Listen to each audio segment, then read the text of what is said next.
আসসালামু আলাইকুম। স্বপন স্যার পক্ষ থেকে সবাইকে ধন্যবাদ জানাচ্ছি। প্রিয় বন্ধুরা, আজকে আমরা বিরাম চিহ্নের পরিচয় সম্পর্কে জানব। আমাদের বিভিন্ন সরকারি চাকরি পরীক্ষায় প্লাস আমাদের একাডেমিক পড়াশোনার ক্ষেত্রে এই বিরাম চিহ্নের গুরুত্ব খুবই অসীম।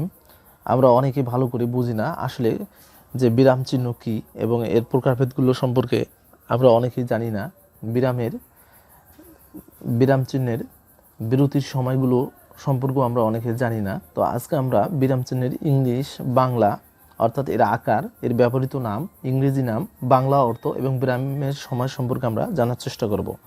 বন্ধুরা, চলো শুরু করি। প্রথমে 1 নম্বরে যেটা হচ্ছে এটা আমরা দেখতে পাচ্ছি, এটাকে আমরা বলি কমা। এর ব্যবহৃত নাম হচ্ছে কমা, আর ইংলিশ নাম হচ্ছে কমা, COMMA কমা। বাংলা অর্থ হচ্ছে পাদচ্ছেদ। কমাকে এই যে এটা কমা, এটার বাংলা অর্থ আমরা বলবো পাদচ্ছেদ। আর বিরামের সময় অর্থাৎ এর বিরতিকাল সময়, এক বলতে যে সময় প্রয়োজন সেই সময় কমার বিরতিকাল। তাহলে কমা এর ব্যবহৃত নাম হচ্ছে কমা, ইংরেজি নাম কমা, আর বাংলা অর্থ আমরা বলবো পাদচ্ছেদ। 2 নম্বরে আসি, অর্থাৎ কমার উপরে যদি একটা আমরা ডট অর্থাৎ ফুল স্টপ বসে দেই, বসার পর নিচে যদি আমরা কমা দেই তাহলে এটার নাম হবে সেমিকোলন। ইংলিশ নাম সেমিকোলন, বাংলা অর্থ অর্ধচ্ছেদ। আর এর বিরতির সময় হচ্ছে এক বলার দ্বিগুণ সময়। এক বলার দ্বিগুণ সময়, এটাই হচ্ছে সেমিকোলনের বিরতিকাল সময়। 3 নম্বরে আমরা যাই। আমরা কি বলি, বাংলায় কোনো বাক্য লিখলে শেষে দাড়ি দিই, অর্থাৎ একটা দাড়ি দেই। কিন্তু ইংলিশে কি দেই, ইংলিশে কোনো বাক্য শেষ হলে সাধারণতভাবে আমরা কি ফুল স্টপ ব্যবহার করি, একটা ডট ব্যবহার করি। যে এটাকে আমরা বাংলায় দাড়ি বলি, ইংলিশে বলে ফুল স্টপ। আর ফুল স্টপ এর বাংলা অর্থ হচ্ছে পূর্ণচ্ছেদ। আর বিরতিকাল হচ্ছে 1 সেকেন্ড। বিরতিকাল হচ্ছে 1 সেকেন্ড। প্রিয় বন্ধুরা, আমি বলে রাখি, বাংলায় আমরা বাক্যের শেষে কি দাঁড়িয়ে দিই, আর ইংলিশের শেষে আমরা সাধারণভাবে ফুল স্টপ ব্যবহার করি। তাহলে এটা বাংলা আর এটা হচ্ছে ইংলিশে।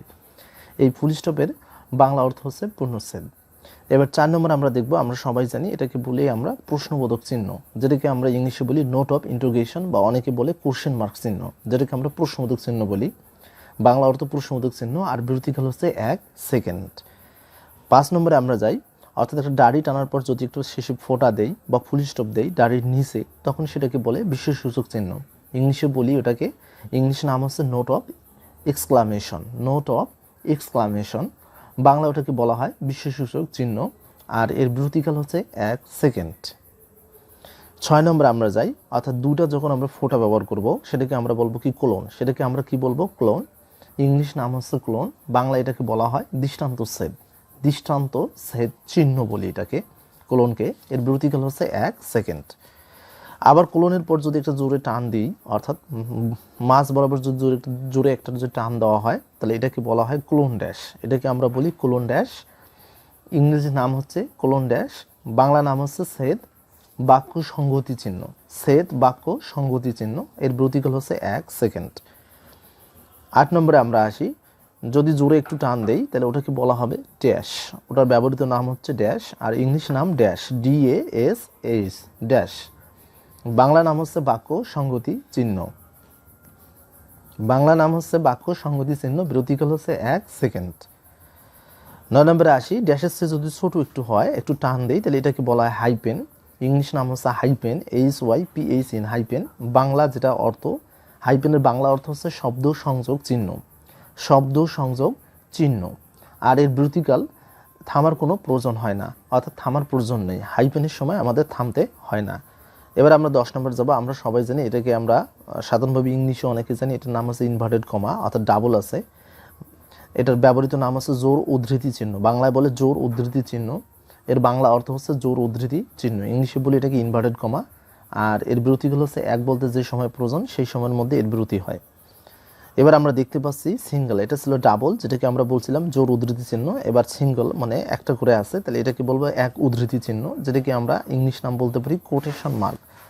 Quotation mark, QUOTATION, quotation mark. Mark মানে আমরা জানি চিহ্ন, যেটার বাংলা অর্থ হচ্ছে এক উদ্ধৃতি চিহ্ন, বিরতিকাল হচ্ছে 1 সেকেন্ড।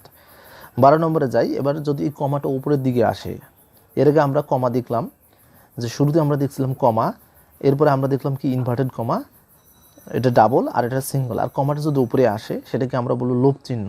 ইংলিশে বলবো এটাকে apostrophe, APOS, TROPAC, apostrophe. Bangla নাম হচ্ছে ইলিক চিহ্ন, আর এর বিরতিকাল হচ্ছে থামার প্রয়োজন নেই। এর বিরতিকাল হচ্ছে থামার প্রয়োজন নেই।